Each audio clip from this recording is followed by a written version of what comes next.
मित्रांनो, आज आपण म्युच्युअल फंडचे प्रमुख प्रकार समजूया। आम्ही प्रामुख्याने 5 फंडमध्ये काम करतो। तुम्ही जर याच फंडमध्ये गुंतवणूक केली तरी लॉंग टर्ममध्ये चांगली वेल्थ बनवू शकता।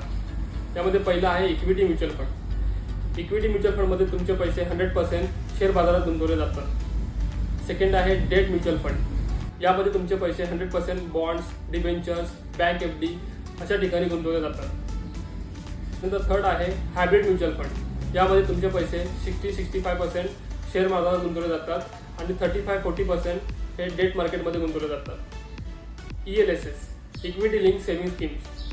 हे फंड प्रामुख्याने टॅक्स सेव्हिंगसाठी लोकप्रिय आहे।